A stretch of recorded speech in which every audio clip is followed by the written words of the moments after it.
Hello दोस्तों, आप सबका बहुत बहुत स्वागत है सब्जेक्ट वेंचर के इस नए वीडियो में, जिसमें आज हम इकोनॉमिक्स पर अपनी चर्चा करेंगे।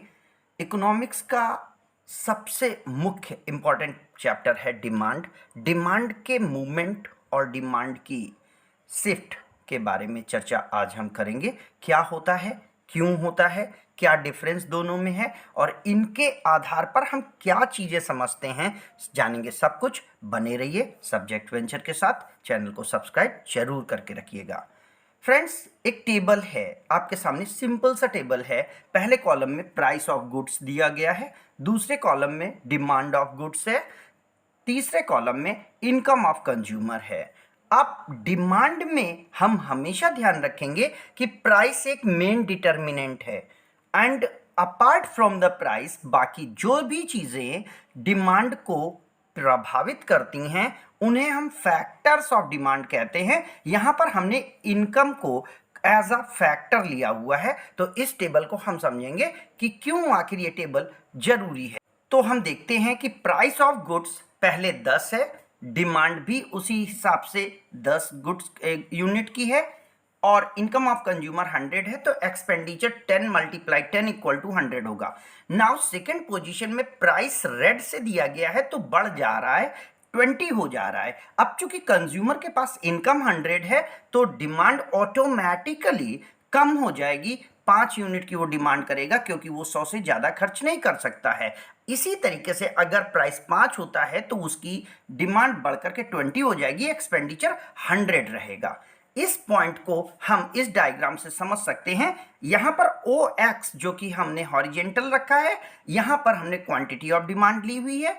ओ वाई यहाँ पे वर्टिकल एक्सिस है जहां पे हम प्राइस ऑफ द गुड्स को दिखाएंगे। यहां पर पहली सिचुएशन के अकॉर्डिंग अगर 10 प्राइस है यानी 0 से 10 के बीच में प्राइस है तो डिमांड 10 क्वांटिटी की आएगी। ऐसे में डीडी की लाइन पे पॉइंट ए पर हमारा इक्विलिब्रियम बनेगा, यानी at equilibrium condition of A 10 price पर 10 यूनिट्स परचेज की जाएंगी। नाउ अब पहली सिचुएशन देखते हैं। आप टेबल को याद रखेंगे, टेबल में प्राइस घटा था तो प्राइस 5 हुआ था। जब प्राइस घट जाएगा, 5 रुपए रह जाएगा, तो चूंकि रिलेटिव इनकम बढ़ जाएगी, पर्सन की परचेजिंग कैपेसिटी बढ़ जाएगी, उसके पास 100 रुपए हैं, अब उस गुड्स का प्राइस 5 हो गया है, तो पर्सन की कैपेसिटी बढ़ने के कारण वो 20 यूनिट्स ऑफ द गुड खरीदेगा। इस तरीके से फॉल ऑफ प्राइस के कारण डिमांड इंक्रीज कर गई है और इसे हम इंक्रीज ना कह के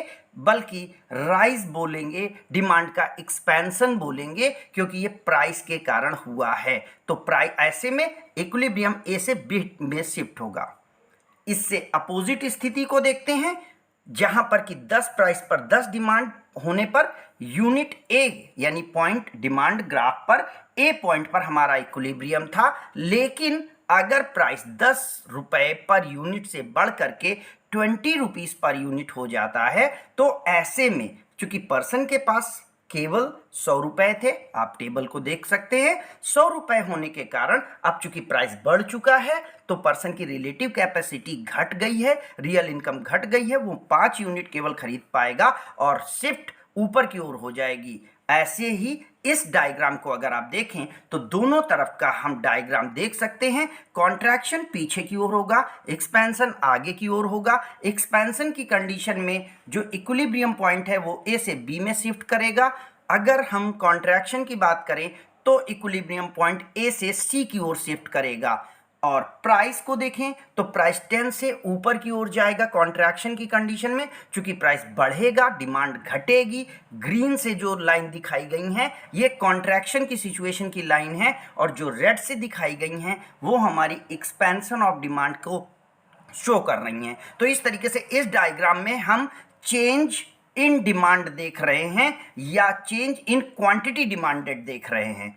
अब एक और सिचुएशन देखते हैं। इस सिचुएशन में टेबल थोड़ी सी बदली हुई है।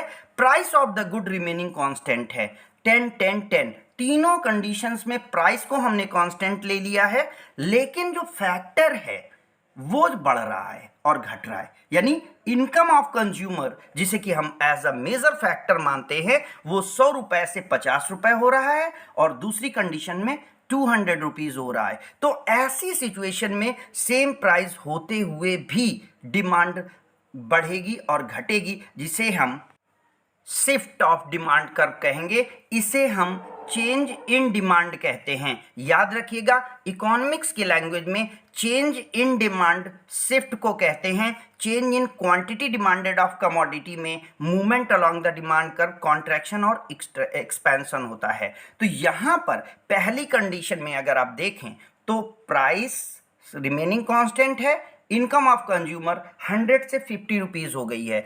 ऐसी कंडीशन में उसकी परचेजिंग कैपेसिटी घट गई है, रिजल्टेड वो कम यूनिट सेम प्राइस पर परचेज करेगा। इसे हम निगेटिव चेंज इन फैक्टर बोलेंगे और ऐसी कंडीशन में हमारी डिमांड डिक्रीज हो जाएगी, लेफ्टवर्ड शिफ्ट कर जाएगी। आगे डायग्राम में मैं शो करूंगा। दूसरी कंडीशन जो इससे ठीक अपोजिट होगी, अगर इनकम ऑफ कंज्यूमर 100 से 200 हो जाती है तो भी प्राइस सेम रहने पर डिमांड प्रोपोर्शनेटली बढ़ जाएगी और 200 हो जाएगी। इस डायग्राम को अगर आप ध्यान से देखें तो यहां पर black line equilibrium point A को दिखा रही है, जहां पर कि 10 प्राइस होने पर 10 क्वांटिटी परचेज की जा रही थी। लेकिन अगर पॉजिटिव चेंज इन इनकम हुआ है, यानी इनकम 100 से 200 हो जाएगी, तो जो परचेजिंग कैपेसिटी है वो बढ़ेगी। प्राइस सेम रहने के बावजूद भी इंसान या कंज्यूमर अपनी डिमांड ग्रेटर करेगा, जो कि यहाँ पे ग्रीन कलर से शो किया गया है। ग्रीन कलर में इंक्रीज है और एरो से बताया भी गया है। इसे हम राइटवर्ड शिफ्ट कहेंगे। इसका ठीक अपोजिट लेफ्टवर्ड शिफ्ट होता है, जो डिक्रीज इन डिमांड होता है। अब इसकी थ्योरी को देखते हैं।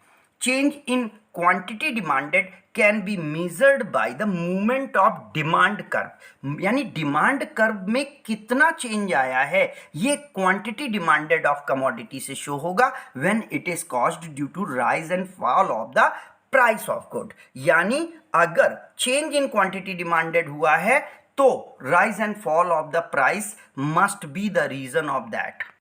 जबकि अपोजिट सिचुएशन में change in demand are measured by the shift of demand curve, इसमें नया डिमांड कर्व क्रिएट हो जाता है which is caused by the negative and positive change in the factor of demand. हम पीछे चर्चा कर चुके हैं कि फैक्टर को हम इनकम के तौर पर ले रहे हैं। फैक्टर इन डिमांड के कारण जो चेंजेस आएंगे वो चेंज इन डिमांड होगा और प्राइस के कारण जो आएंगे वो change in quantity demanded of commodity होगा। Change in quantity demanded of commodity refers to the responsive change in demand, means demand का रिस्पॉन्स के कारण जो चेंज हो रहा है, क्योंकि price has been changed, goods का प्राइस बदल चुका है। As a result demand is adjusted due to the effect of purchasing power और real income effect, means price के घटने और बढ़ने से जो भी इफेक्ट आएगा उसे हम रियल इनकम इफेक्ट कहते हैं। Change in demand refers to the shift in entire demand curve which is caused by the variety of factors like preference, income, price of substitute goods or complementary goods, expectation of the future prices, population, etc. और इसमें movement right and left shift होता है। Term change in quantity demanded of commodity refers to the expansion or contraction, means जब कभी भी change in quantity demanded of commodity की बात की जाएगी तो इधर it will be expansion or contraction which will be caused because of the change in price, but it will be shown in same demand curve. Demand curve नहीं बदलना है, जबकि चेंज इन डिमांड में increase and decrease of the demand होगा, जिसमें कि नया demand curve create हो जाएगा, इधर राइटवर्ड इधर लेफ्टवर्ड, और इसे हम शिफ्ट ऑफ डिमांड कर्व बोलेंगे। अब क्या चीजें हैं जिनसे पॉजिटिव चेंज आएगा, तो effect of non price determinant on demand changes the determinants. On the other hand, price that cause the increase in demand, rightward shift of the demand curve when the demand is at the same price, यानी same price पर अगर एक्स्ट्रेस demand हो रही है तो वो factors का effect होगा। Rise in the income of consumer, जो कि नॉर्मल गुड्स के एक्सचेंज में होता है, वो डिमांड की गुड्स को इंक्रीज कर देगा। Rise in the price of substitute goods, price अगर सब्स्टिट्यूट गुड्स का फॉल किया है तो मेन गुड का जो प्राइस होगा वो बढ़ जाएगा, क्योंकि सब्स्टिट्यूट गुड्स महंगी हो चुकी होगी और पर्सन मेन गुड्स को प्रीफर करेगा। इसको हम ऐसे समझ सकते हैं कि अगर चाय और कॉफी का मैटर है और कॉफी जो कि चाय का सब्स्टिट्यूट है, अगर कॉफी का प्राइस बढ़ता है तो चाय की डिमांड बढ़ जाएगी और पॉजिटिव चेंज आ जाएगा। And increase in the number of buyers, अब चूंकि इंटरेस्ट बढ़ सकता है तो बायर्स बढ़ सकते हैं, बायर्स बढ़ेंगे तो डिमांड इंक्रीज कर जाएगी। राइट वर्ड में change in the taste and preferences of consumer, अगर पर्सन को वो चीज़ ज़्यादा अच्छी लगी है तो सेम प्राइस पर वो ग्रेटर क्वांटिटी परचेज करेगा, डिमांड बढ़ेगी। Redistribution of income in the group of people, अगर इनकम में एक बार फिर से रीडिस्ट्रीब्यूशन हुआ है, रीएलोकेशन हुआ है तो भी डिमांड में चेंज आएगा। Expectation that price will rise in the future, अगर पर्सन को ये लगता है कि भविष्य में चीज़ महंगी होने जा रही है तो वो प्रेजेंट प्राइस पे ग्रेटर डिमांड करेगा ताकि भविष्य के लिए वो स्टोर कर सके। गवर्नमेंट पॉलिसीज के तहत अगर गवर्नमेंट सब्सिडीज दे देती है तो एक्सेस के कारण डिमांड बढ़ जाएगी। जबकि अब हम निगेटिव चेंज की बात करेंगे, changes in the determinants other than the price, याद रखिएगा अदर देन प्राइस है, प्राइस को हम डिटर्मिनेंट्स में नहीं लेते हैं। That causes decrease in demand, demand decrease कर जाएगी, लेफ्टवर्ड शिफ्ट हो जाएगा डिमांड का, जिसमें कि लेस डिमांड सेम प्राइस पर की जाएगी, यानी price remaining constant even if demand will be decreased.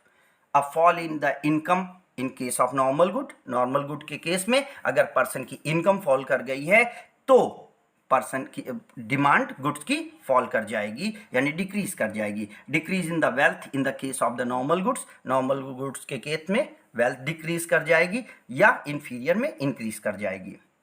Fall in the price of substitute good, पीछे पढ़ा है आपने, rise in the price of substitute goods, normal goods main goods का price demand बढ़ाएगा, fall in the price of substitute goods main goods के demand को घटा देगा क्योंकि सब्स्टिट्यूट चीपर हो गई है।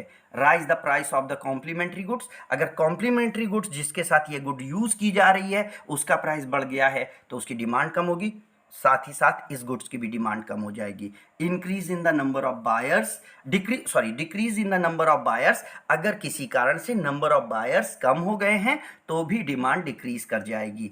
अ change in the taste and preferences against the commodity, अगर कमोडिटी में एक्सेस चेंज हो गया है, निगेटिव चेंज हो गया है तो भी डिमांड फॉल कर जाएगी।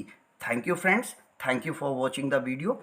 ये मेरा वीडियो काफ़ी समय बाद आया है, देरी के लिए आपसे मैं माफ़ी चाहता हूँ। आपसे उम्मीद है कि आप वीडियो को अपना प्यार देते रहेंगे, चैनल के साथ बने रहेंगे और हमें इसी तरीके से गाइड करते रहेंगे कि हम अपने अगले वीडियो किन टॉपिक्स पर सेंटर्ड करें। Thank you.